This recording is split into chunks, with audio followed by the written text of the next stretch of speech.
build relationship equity.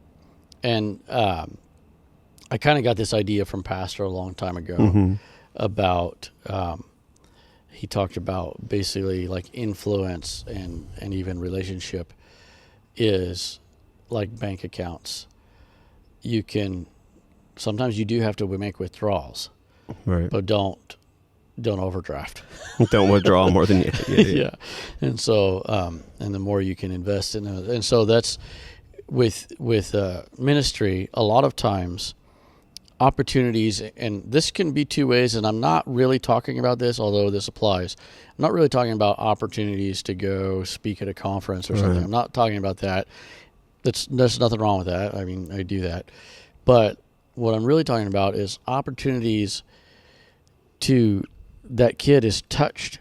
You know, on a Sunday, he's feeling God's presence, and it's too late to develop the relationship right now. Right. But if you already have a relationship, you could put your arm around them and they just, they melt. Yeah. And so a lot of times these opportunities are through relationships, and you can't just like all of a sudden build a relationship. It takes time. Yeah, those kids have to know that they can trust you with, a lot of things, but one of them, and we talked about this before, with their emotions. That some of these kids you're getting in Sunday school, because I know not every church does, some type of outreach or bus route, or they bring in kids and they wouldn't normally be in church or their parents aren't in church, but many of them do, and so you're getting kids that they don't trust adults. Yeah.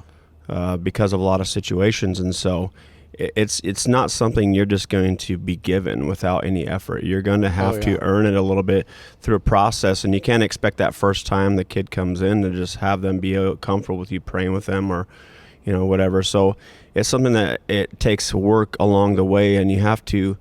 One thing, and I think Pastor exemplifies this so well, and I talked about it a few weeks ago at Bible study, is that he doesn't just preach it, he lives it. Yes. And so when we're teaching these kids in Sunday school, you can't tell a kid this is what you got to do to be saved, or this is how you should live your life as a Christian, and then they run into you at Safeway or Walmart or whatever, and they happen to see you chewing out the cashier and yelling at this person, and they're like, what is that? And so you can't just teach this stuff, you actually have to live it, and that's how you build trust for these kids. If they actually see that you live what you say, it'll be a lot easier for them to believe it and trust you.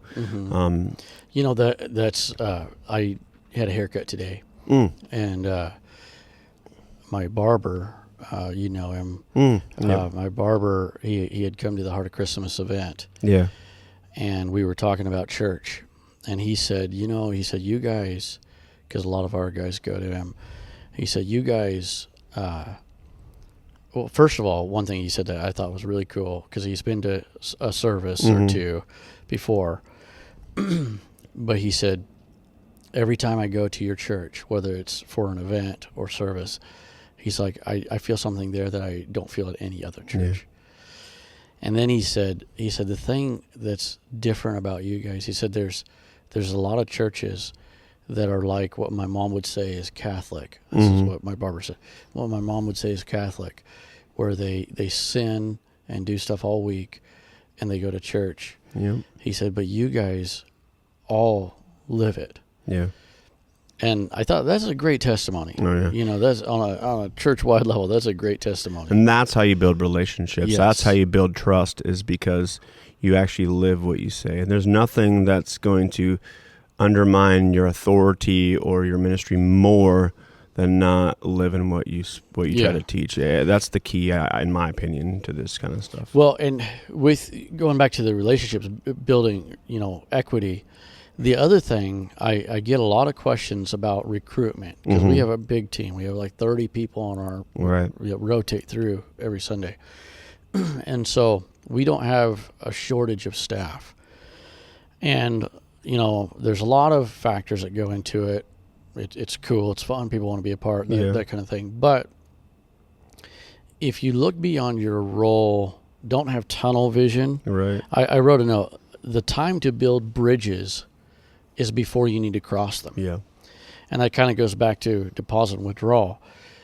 You make deposits and you build relationship, and then when you reach out to people, there's people that I could reach out to right now that would in a second be in Sunday school. Yeah.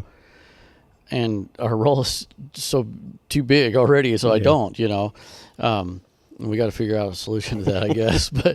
But so that's the time, the time to build relationships is now, right? Not when you need to like call on somebody. You're kind of like developing a culture, and I think we have a culture in this church where you have, like you said, so many people that you can just be like, hey, I need you to step in for this week because of whatever. So like recently, I've been filling a little bit for Brother Arter, and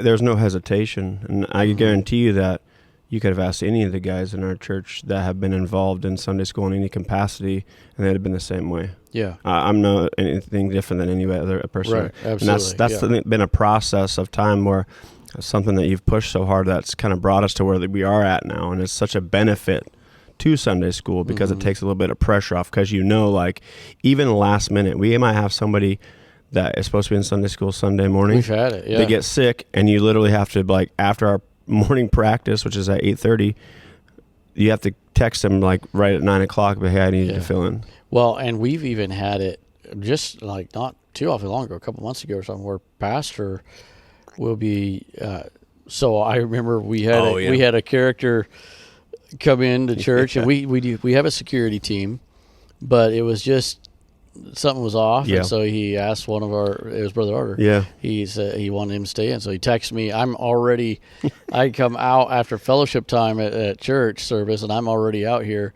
changing into my costume, and get a text, Brother Arter's not going to be in Sunday school. Okay, we roll with it, and like you said, the staff is like, yeah, we're on board. We'll figure it out.